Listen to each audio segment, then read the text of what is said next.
Dans un instant, le journal. Cher abonné MTN, souscris à un pack Free Plus à partir de 200 francs et bénéficie d'au moins 15 minutes d'appel tout réseau, plus de volume internet et des SMS. Tape étoile 105 étoile 1 étoile 1 dièse pour faire ton choix. Choisis Momo pour acheter ton pack et tente de gagner 5000 francs chaque jour ou 1 million de francs CFA chaque semaine. Everywhere you go.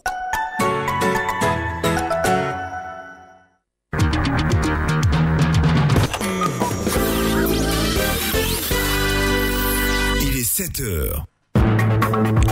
Madame, monsieur, bonjour, agréable journée, très belle semaine et bienvenue si vous venez de nous rejoindre sur Radio Côte d'Ivoire. Voici le journal de 7h et c'est avec vous Mata Kissi. Bonjour Matt. Bonjour Didier, bonjour à tous. C'est un événement historique. La Côte d'Ivoire accueille dès aujourd'hui le 27e congrès de l'Union postale universelle après 20 ans d'attente. Tout est fin prêt, assure le Premier ministre Patrick Achi.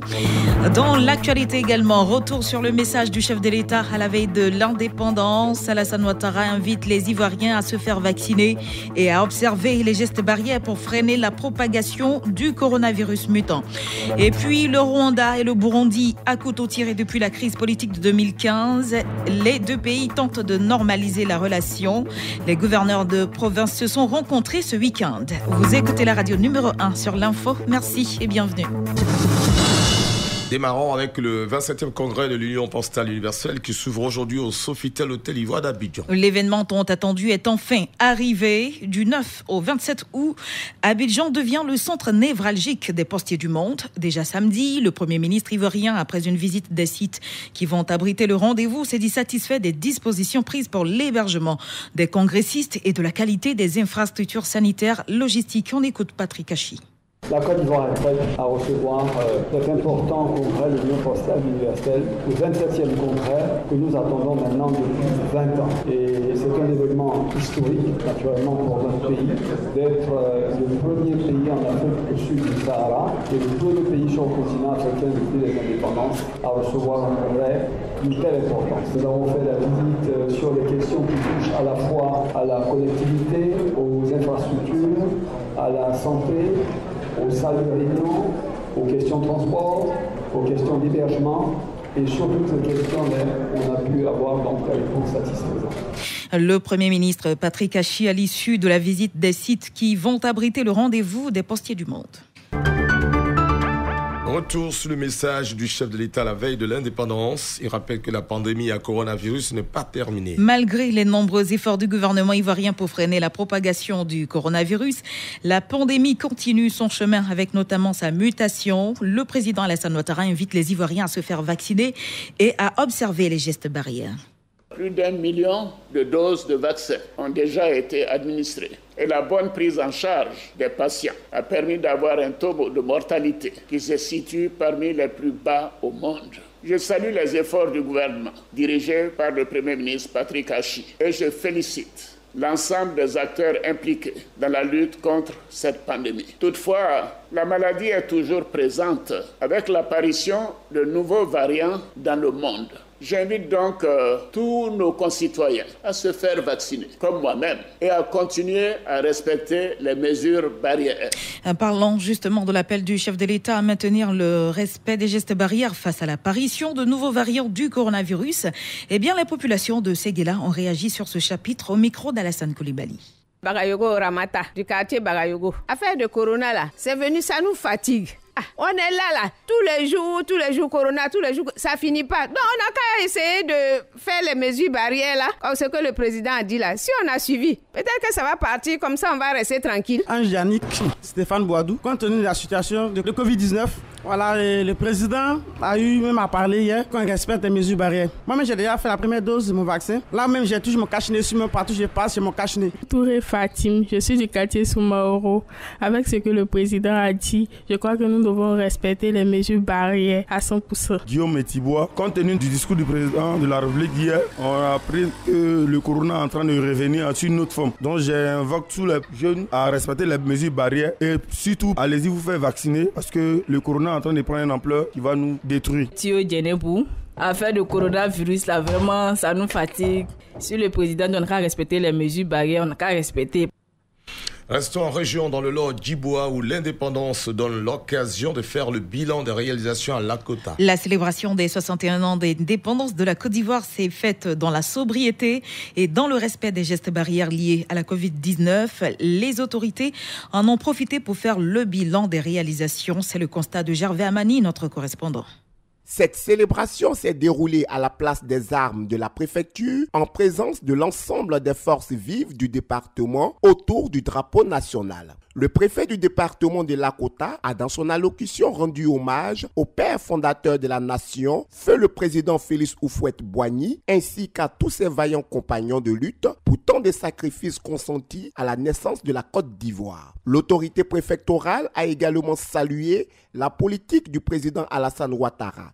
Amanchia Carmen a noté que le programme du chef de l'État édifie la Côte d'Ivoire, sortie des cendres de la crise. Qu'il me soit donc permis, en ce jour, du cœur de cette sombre célébration, d'évoquer quelques aspects marquants du rayonnement de notre pays, tant au plan international, sous-régional et national. Au plan international, la Côte d'Ivoire is back. Cette déclaration est l'expression d'un retour de notre pays sur l'échiquier international, marqué par les prouesses économiques.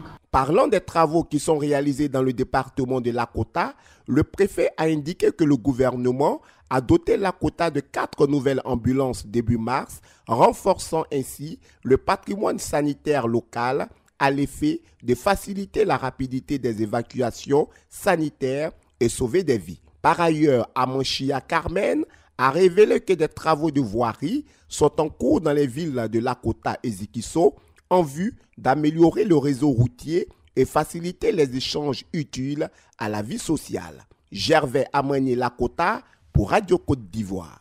Célébration tout aussi sobre de l'indépendance dans la région du Cavali. Les populations ont marqué d'un emprunt cette date du 7 août de façon sobre.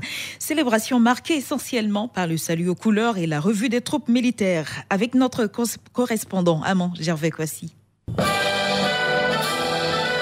Comme partout ailleurs, les festivités marquant les 61 ans de la Côte d'Ivoire souveraine se sont déroulées de façon sobre dans la sous-préfecture des Agnis. Revue de troupes constituée de différents corps exerçant dans la localité.